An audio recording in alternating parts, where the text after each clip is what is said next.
La parole de Dieu est un trésor inestimable. Ne laisse pas ta Bible fermée. Oh non, non. Lis-la, médite-la, nourris-toi. Ma Bible au quotidien, le verset du jour. Psaume chapitre 127, les versets 1 et 2, je cite.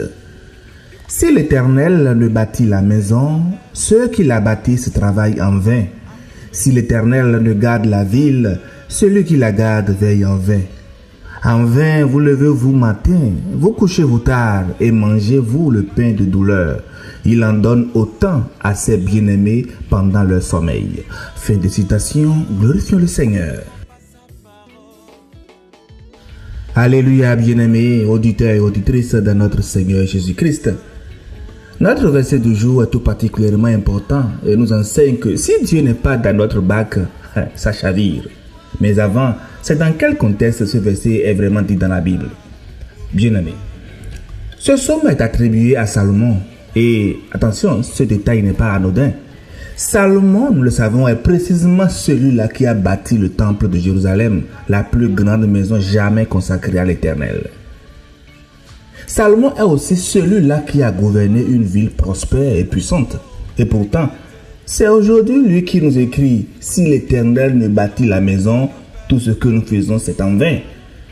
Mais c'est celui-là qui a le plus construit dans tout Israël. C'est lui qui nous affirme que sans Dieu, toute construction est futile. Oh, quelle humilité, quelle sagesse que Salomon nous déclare aujourd'hui.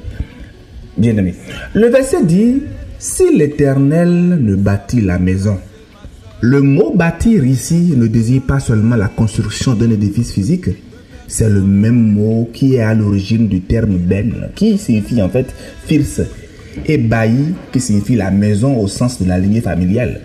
Autrement dit, bien-aimé, quand le psaume nous parle de bâtir une maison ici, il parle à la fois de nos projets concrets, de nos entreprises, nos foyers, nos carrières et de l'édification de la vie de tout un chacun de nous. Notre famille, notre héritage, notre destinée, mais aussi notre salut. Et le psalmiste continue en disant que si nous bâtissons la maison sans Dieu, c'est en vain. Et en vain, en fait, quand on lit bien le verset, cela revient 3 fois dans nos 2 versets du jour. 3 fois comme un marteau qui frappe pour réveiller nos consciences. En vain vous bâtissez, en vain vous veillez, en vain vous vous épuisez. Non pas parce que l'effort est inutile. L'effort n'est pas inutile. Car Salomon lui-même, dans les proverbes, loue très bien le travailleur diligent. Mais lorsque nous faisons l'effort sans Dieu, lorsque nous sommes déconnectés de notre Créateur, voilà ce qui est en vain. C'est à ce moment précis que lorsque nous bâtissons sans Dieu, tout cela va en ruine. Et le verset 2 révèle encore des choses intéressantes. Salomon décrit une vie marquée par l'anxiété. Se lever tôt, se coucher tard, manger le pain de douleur, c'est-à-dire un pain gaillé dans l'angoisse et l'épuisement. Ça vous dit quelque chose? Cette expression-là me rappelle la parole de Dieu à Adam dans Genèse 3. C'est à la sueur de ton front que tu mangeras de ton pain.